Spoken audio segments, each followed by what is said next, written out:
Queso, can you see my message? I highlighted it. Yeah, I'm Queso. Queso skinnier than me. Oh, Shut up, Yoda.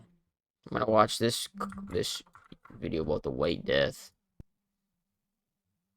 I guess not. White Death, world's deadliest sniper. Wild snow-draped forests, a column of Soviet soldiers marches across a frozen landscape. This is the Winter War, Stalin's invasion of Finland. Oh my god, he got so many kills and he never had a scope. As the column makes progress, there's a flash that comes out of nowhere and a man goes down. The Russian soldiers freeze. Cry of, "Sniper fire, get down," is shouted, and the Russian troops hit the ground and scramble for cover, while again another shot rings out. They're getting pieced one by one. Another man falls to the ground.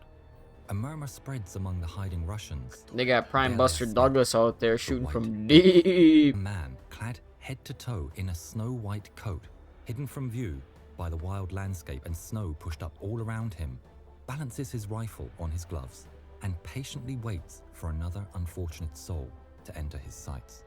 But who is this man that strikes dread into the heart of every Russian soldier in Finland? Born and raised in the rugged woods of Karelia in southern Finland, Simo Hauha, from the start a natural hunter and sharpshooter. Hauha recalled his experience growing up as a farmer, hunter and skier as a vital part of his skill of being the excellent sniper that he became. Having been in the Finnish Civil Guard and Finnish Army from the age of 17, he cultivated his skill as a marksman and won shooting contest after contest. His house was reportedly full of trophies for marksmanship. With the outbreak of war, Simo is deployed. So dude was literally a beast from the jump. He's a beast shooter from the jump. Border. In the early days of the war, Simo's commanding officer notices Hauha's skill with a rifle and assigns him to work independently as a sniper. Hauha's first action as a sniper was ironically a counter-sniping mission. Simo describes the mission such: "It happened once that my CO tried to kill an enemy sniper with his scoped rifle. This Russian had taken up position about 400 meters from us and was constantly shooting towards our lines. After a while, he sent for me and showed me approximately where he thought the enemy sniper position to be. One of our lieutenants was with us, acting as a spotter. You don't know where he is, buddy. He's hidden. I did not see a trace of him, just a small rock where he was supposed to be. But after careful investigation, we spotted him behind a little hump of snow near that rock. I took careful aim with my trusty M2830, and the very first shot hit the intended target." The Soviet fear of Simo grew to the point that they were willing to call in artillery to shell the areas where they believed him to be. In fact, as Simo confirmed, the Russians put a lot of effort into trying to kill me. After finishing yet another Soviet sniper, they vigorously started shelling Simo's foxhole. 50 shells landed around my foxhole, but in vain, Simo once described. Yet for all their efforts, they're letting shit the blow. Soviets never scored more than a scratch, or at best, a ripped coat on Hauha. Simo Hauha's tactics as a sniper are unprecedented for the time. Unlike his Soviet counterparts, Simo doesn't use scoped sights, preferring Motherfucker was out there sights. sniping with Scopes iron was sights, giving bro. off a glare that exposed the sniper's location. He said that he caught many a careless Russian sniper due to the glare of their scopes. The cold doesn't bother him either, as he's always prepared That's with many beast layers shit. of thick winter clothing. On a cold December day, Simo wanders into the wild and heads to one of his favorite spots, a snow-covered tree with low-hanging branches that creates the perfect spot overlooking a valley. With snow in his mouth, his breath doesn't give away his position. Hauha pushes up the snow around him, constructing a makeshift barrier, and with a daily ration supply, he sits and waits for hours. He waits, waits, and patiently waits like any good hunter. That ain't me. Until his patience is rewarded when a group of 4 Soviet soldiers march into the iron sights of his rifle. Walk him down, walk him down. Simo fires and reloads rapidly after each shot. After 4 shots, 4 men lay in the snow, never to rise. After 4 shots, 4 men lay down. That's hard. Simo goes on to fire his rifle 25 times that day, setting a record for the most kills achieved by a sniper in one day. He killed 25 people in one day? Hauha as the White Death in the Soviet ranks. This dude killed 25 people in one day, bro. Sniper was going nutty. The story of Simo Häyhä as an invisible sniper and his legacy as the fear of his foes, a hero at home, became even more dreaded by not just Soviet soldiers, but also the Soviet High Command, who put a bounty on his head.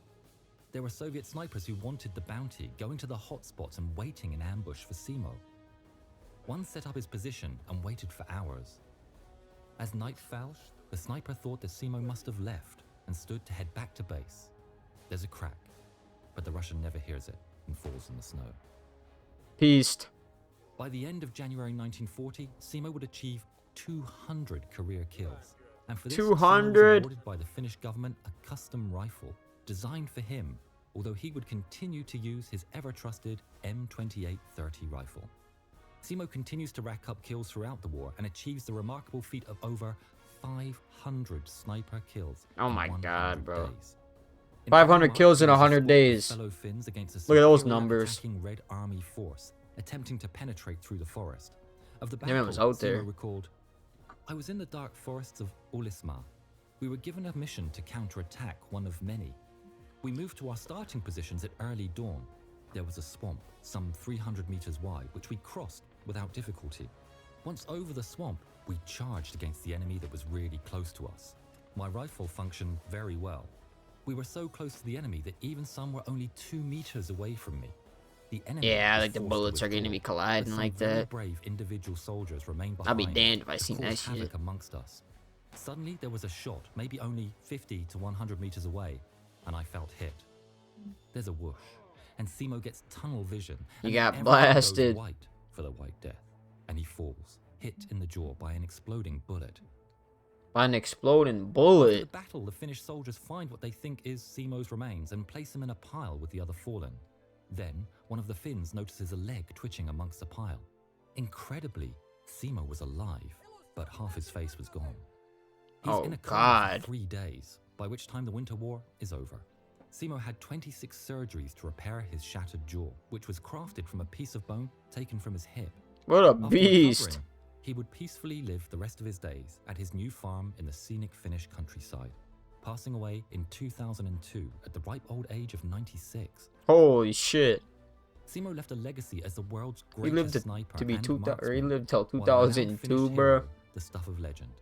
When asked about his services White in the war, Death. Simo said, "I didn't feel anything towards the enemy. I just fired and loaded and continued as long as there were enemies. I just shot every time I saw one. I didn't care if he was a commander or not. I'm a lucky man. I've never had dreams about the war. I've always slept well during the war too. Dude was piecing I up did what I was told motherfuckers. to do as well as I could." Asked if he 500 became kills such a good shot, in he 100 said, days, bro.